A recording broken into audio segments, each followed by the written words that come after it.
ఫోటోని కుట్టేద్దాం. నగరంలో సరికొత్తగా ట్రెండ్ అవుతున్న ఎంబ్రాయిడరీ స్టైల్. పూర్తి వివరాలకు చదవండి రేపటి సాక్షి హైదరాబాద్ ఎడిషన్. ఇదే కాదు, అసలు ఇసుక గురించి వీళ్ళ చేసినంత రాద్ధాంతం ఎవడు చేయలేడు. ఆ రోజు 6.5 యూనిట్లు ఇసుక లారీ 16,000కి వినియోగదారుడికి అందితే, ఇవాళ ఉచిత ఇసుకని పేరు పెట్టిన చంద్రబాబు నాయుడు గారి ఇసుక సరఫరాలో 26,000, 28,000 నడుస్తుంది. ఈనాడు లాంటి పత్రికల్లోనే ఎంత దుర్మార్గంగా వాళ్ళు దోచుకుంటున్నారో వాళ్ళ పత్రికలోనే రాస్తున్నారు. అడ్డు అదుపు లేని దోపిడీ వాళ్ళ ఇసుకలో జరుగుతుంది. అయినా సరే అది ఉచిత ఇసుక ఇస్తున్నాము, మేము అద్భుతమైన పాలసీని ప్రవేశపెట్టామని చెప్పి పచ్చిగా మాట్లాడుతూ ఉంటే ఎలా అర్థం చేసుకోవాలో తెలియడంలే. ఆహా ఓహో అని కీర్తించుకుంటా ఉన్నారు, ఈ పెద్ద పాలసీ, గొప్ప పాలసీ తీసుకొచ్చామని. వాళ్ళ గ్రామాల్లోకి వెళ్ళి అడిగితే తెలుస్తుంది భవన నిర్మాణ కార్మికులు పడుతున్న ఇబ్బందులు ఏంటో, నిర్మాణాలు ఎలాగ ఆగిపోయినాయో, కన్స్ట్రక్షన్ కాస్ట్ ఏ విధంగా పెరిగిపోయిందో తెలుస్తుంది. దీంతోపాటు ఇంకా లిక్కర్ అయితే చెప్పక్కర్లే. ఒక్కొక్క ఊర్లో కనీసం 7-8 బెల్ట్ షాపులు నడుస్తున్నాయి ఇవాళ మినిమం. బహిరంగంగా వేలం పాటలు పెట్టుకుంటున్నారు. బహిరంగంగా ఎవరు లిక్కర్ షాపులు నడపాలనేది అక్కడున్న పార్టీ నాయకులే నిర్ణయిస్తున్నారు. ఇంకా కొన్ని ప్రాంతాల్లో అయితే ఒక అడుగు ముందుకేసి షాపులు రెగ్యులర్ షాపులాగా డిస్ప్లే చేసి లిక్కర్ అమ్ముతున్నారు. ధరలు తగ్గిస్తామన్నారు, ఎక్కడ ఒక్క బ్రాండ్ ధర తగ్గలే. తీసుకొచ్చిన కొత్త బ్రాండ్లన్నీ ఇతర రాష్ట్రాలతో పోలిస్తే అధిక ధరలకి ఇక్కడ అమ్ముతున్నారు.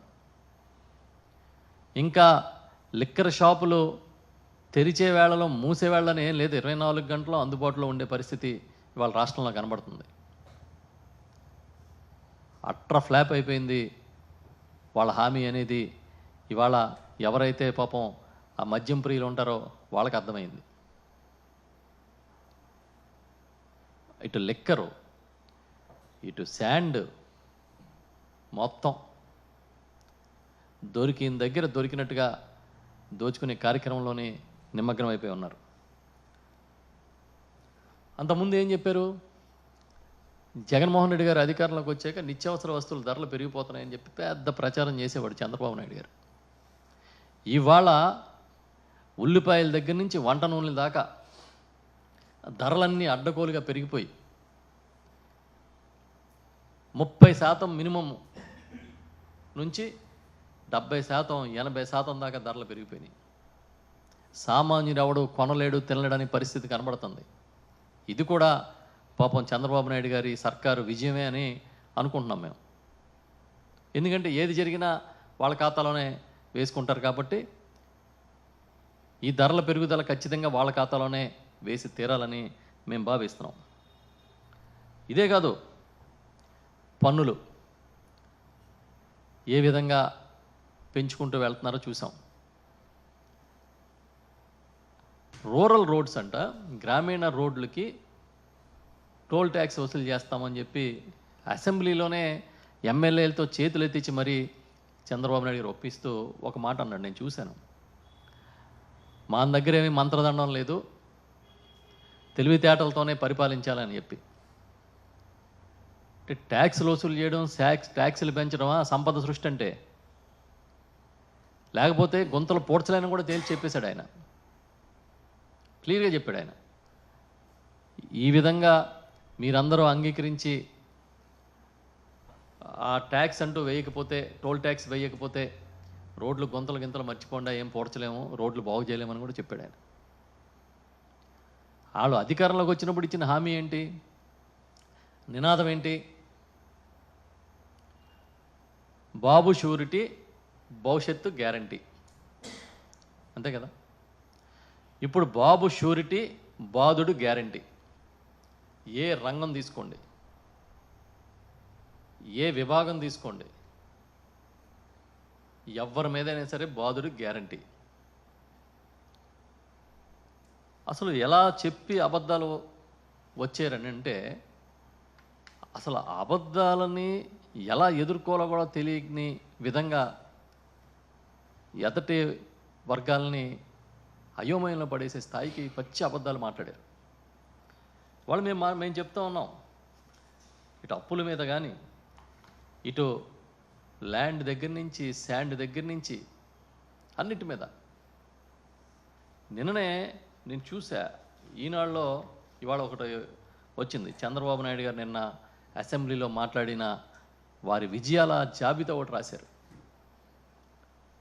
చాలా సంతోషం. ఇవన్నీ విజయాలని మీరు అనుకుంటున్నారంటే ప్రజలందరూ కూడా సంతోషించాల్సిందే. మెగా డిఎస్సీ మీద తొలి సంతకం పెట్టాడంట ఆయన. 6 నెలలు అయింది, దిక్కు మొక్కు లేదు, అది విజయం అంటారు. తొలి సంతకానికి 6 నెలల వరకు దిక్కు లేకపోతే దాన్ని విజయం అని ఎవడన్నా చెప్తాడా? Mega DSC. దీపం 3 సిలిండర్ల సంవత్సరానికి ఉచితంగా ఇస్తానని చెప్పి, ఇవాళ రేపు ఫైనాన్షియల్ ఇయర్ వచ్చే వరకు 1 సిలిండర్ అని తేల్చి చెప్పేశారు ఈ అసెంబ్లీ సాక్షిగా.